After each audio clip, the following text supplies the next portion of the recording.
Kerja keras bisa mengubah hidup, kata-kata bisa mengubah dunia. Teman-teman yang selalu semangat, selamat bergabung dalam Power Up Junior Al-Abidin.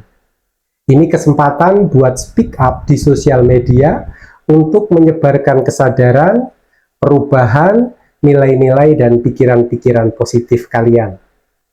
Selain itu, bagi diri kalian sendiri, ini adalah sarana latihan untuk mengasah skill yang akan sangat kalian perlukan untuk mendapatkan karir dan masa depan yang baik di kemudian hari. Pekerjaan-pekerjaan masa depan membutuhkan orang-orang dengan keterampilan berbicara, mengemukakan ide dan gagasan ke khalayak ramai, serta memiliki kepercayaan diri. Salah satu hal atau yang mungkin paling efektif untuk menularkan dan menyebarkan hal-hal positif tersebut adalah dengan kemampuan public speaking atau berbicara di depan umum. Public speaking bukan sekedar ngomong di depan umum atau di hadapan kamera. Namun public speaking adalah sebuah seni.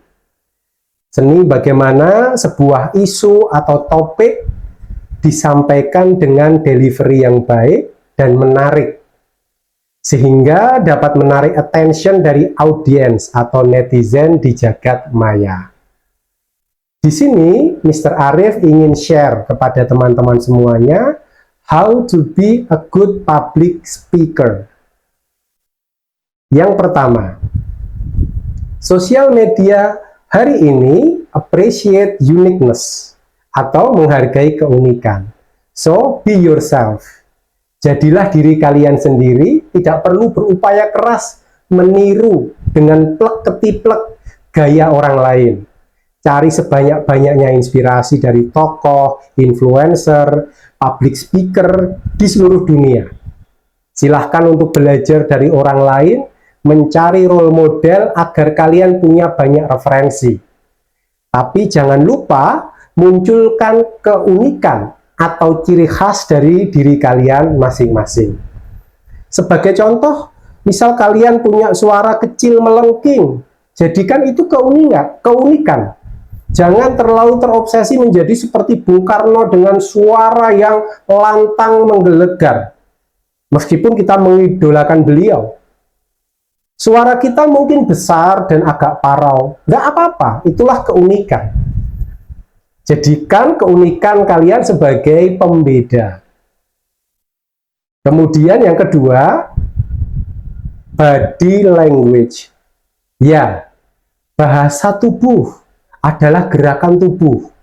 Ya, gerakan tangan, ekspresi wajah, kontak mata, dan bayangkan kamera itu mata-mata para audiens kita, sehingga kita bisa berinteraksi dengan mereka. Body language membantu kita mengkomunikasikan pesan dengan lebih efektif, tegas dan meyakinkan, meningkatkan engagement, keterlibatan, dan membangun kepercayaan diri kalian. Tapi yang perlu diingat, don't too much. Ya, jangan terlalu berlebihan. Bisa jadi itu malah mengganggu atau mendistraksi pesan-pesan yang ingin kalian sampaikan. Secukupnya dan sewajarnya. Berikutnya adalah atur suara dan tempo ketika berbicara. Jangan terlalu cepat, jangan terlalu lambat. Kalau perlu kita latihan untuk mengambil nafas panjang. Tarik, kemudian keluarkan pelan-pelan.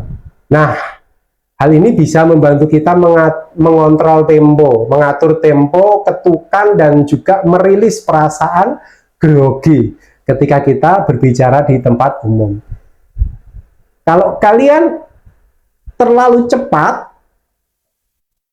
sesuaikan dengan tema yang ingin kalian sampaikan. Atau kalian ingin memperlambat tempo, ya, mungkin kalian ingin mendapatkan perasaan para audiens dengan melambatkan tempo bicara agar mengena ke hati para audiens, itu silahkan. Tapi yang jelas, jangan terlalu cepat dan jangan terlalu lambat atau lemes. Setelah kita memperhatikan karakter kita, body language, suara kita, hal yang paling penting berikutnya adalah menyiapkan materi. Tentu itu sesuatu yang tidak mudah tapi juga tidak sulit. Karena informasi sekarang mudah kita akses di internet. Tinggal bagaimana kita memilih, memilah, dan mengemas materi tersebut. Tentukan materi yang cocok, yang relate dengan siapakah audiens kita. Kalau audiens kita itu anak sekolah, ya cari materi yang sesuai dengan anak sekolah. Contohnya, bagaimana menjadi orang yang bersungguh-sungguh, bekerja keras, menyiapkan keahlian untuk masa depan, bagaimana bergaul yang positif, yang baik, tentang pertemanan yang saling mendukung satu sama lain, atau bagaimana cara kita untuk mengelola waktu atau manajemen waktu, misalkan itu. Ya, perlu diingat ya, meskipun Power Up Junior ini akan ditayangkan di IG yayasan yang followersnya mungkin dari segala rentang usia, ada anak-anak, ada orang dewasa, ada remaja, ada orang tua bahkan, kita harus tetap fokus bahwa audiens kita itu usianya rentangnya sama dengan kita. Jangan sampai mengangkat isu-isu materi terkait dengan orang tua atau orang dewasa. Nanti malah kita terkesan menggurui. Misalkan kalian anak SMP mengangkat materi tentang parenting ala Nabi Ibrahim. Nah, itu yang penting, hati-hati ya. Nah, selanjutnya ini juga penting teman-teman. Tulis materi kalian dengan gaya storytelling atau bercerita. Karena gaya bercerita itu dianggap masih paling powerful dalam menyampaikan pesan. Jadi kalian bisa mencari cerita yang sesuai dengan pesan yang ingin kalian sampaikan.